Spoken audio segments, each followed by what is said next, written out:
So love itself is a test, and it's not fully in your control, especially the falling in love part. It's something that Allah subhanahu wa ta'ala decrees in your heart, and as long as you don't transgress the boundaries and you pursue it in a wholesome and halal way, then you can enjoy the blessing of this decree within the sanctity of marriage. Inna fi dhalika la'ayatin liqawmin yatafakkarun. Indeed, in that are signs for people who reflect. And the scholars mention that there are signs of Allah's names and attributes that don't exist anywhere in this world, like they do between two spouses. There are unique signs of Allah's love as He is Al-Wadud, the most loving, and unique signs of Allah's Rahmah, His mercy, as He is Ar-Rahman, that exist within the capacity of a marriage. Now, when you look at the seerah of the Prophet ﷺ, you have multiple love stories. Some of them are beautiful, others are tragic, and many of them are complicated.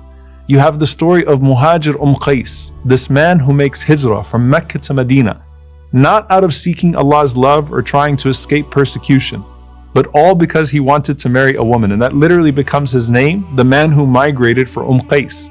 Now you'll notice that the Prophet ﷺ doesn't condemn him for that, but he simply says that you can't claim the reward of hijrah if you did this for marriage. And then you have other stories. You have the story of Barira radiallahu ta'ala anha, a woman that was freed from slavery by Aisha radiallahu anha. And when she was freed from slavery, she chose to free herself from her husband, who was Mughith radiallahu anhu. And in Medina, you had this scene of Mughith going behind Barira, begging her not to leave him. And it was painful for people to watch, to the point that the Prophet ﷺ, in his mercy, feels so sorry for Mughith, and he says to his uncle Al-Abbas, "Isn't it astonishing how much Mughith loves her and how much Barira hates him?" And the Prophet ﷺ felt so bad for him that he goes to Barira and says, "Will you not take him back?" And she said, "Ya Rasulullah, are you commanding me to do so? Or are you simply interceding?" And the Prophet ﷺ said, "No, I'm just interceding." And she says, "I have no need for him, Ya Rasulullah." Now the Prophet ﷺ had so much sympathy for Mughith, but he didn't want to force them together just because Mughith really loved her. He was going through heartbreak, and the solution was simply for him to move on, because they weren't meant to be.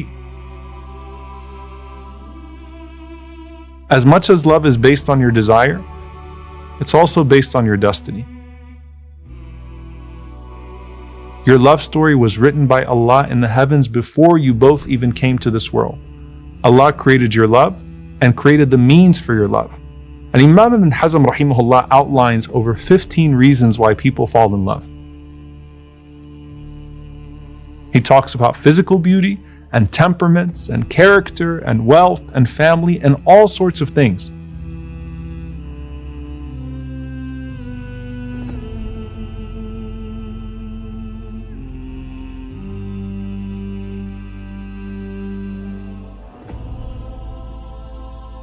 But then he says the most noble love is mahabbatil mutahabina fillah, love for the sake of Allah.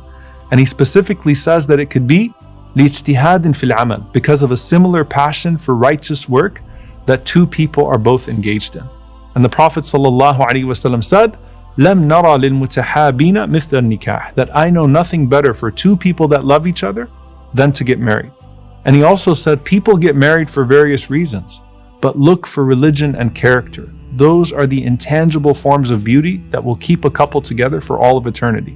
Now that doesn't mean that other factors aren't important, and in fact even part of love, but they can't form the foundation of it. Al-Mughira ibn Shu'bah radiallahu anhu said, I asked a woman in marriage, and Rasulullah sallallahu alaihi wasallam said to me, "Hal nadarta ilayha?" Did you go look at her?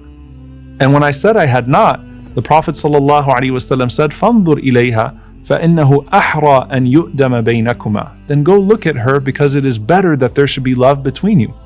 But with all of that being said, two people can seem like a perfect fit and can have all the same passions and want to do everything right, but for some reason Allah subhanahu wa ta'ala just didn't want it to happen in this dunya. And being attached to a person or the idea of a person can be incredibly intoxicating or debilitating. Romance is just like rizq. It's not something everyone is going to have in this dunya. And we are to be content with what Allah has decreed, even if that means I have to wait for my spouse in Jannah, where the Prophet ﷺ said, "Laysa fil jannati a'zab." No one is going to be single in Jannah. But if it hasn't been decreed for you in this dunya, that doesn't make your worth any less. Asiya alayhi salam, a perfect woman, was married to the worst human being that ever walked the face of the earth, Fir'aun. Maryam alayhi salam, the greatest woman of her time and all time, never even got married. And there are many scholars in our ummah, the forerunners of our ummah, who never got married, and they used their time and their focus to become the legends of their time. In fact, the late Abdul Fattah Abu Ghudda rahimahullah wrote this amazing book called Al-Ulama Al-Uzzab Alladhina Atharu Al-Ilm Ala Zawaj, the scholars who were single that preferred their knowledge to marriage. And he lists 20 scholars in Islamic history who never got married. The likes of Imam al-Tabari rahimahullah, and Imam al-Nawawi rahimahullah, Ibn Taymiyyah az-Zamakhshari, or even the famous Rabi' al-Adawiyya. May Allah be pleased with them all. Now these scholars were not avoiding marriage, but they understood that Allah subhanahu wa ta'ala did not decree that for them. And many scholars said that the reason why they were able to achieve what they achieved is perhaps because they didn't have those families, and instead they left behind their books as their children. And look what happened, all of their students became their kin through the sacred chain of knowledge. Now that doesn't mean it's either knowledge or marriage, or it's either worship or marriage, or it's either charity or marriage, or it's either volunteering or marriage.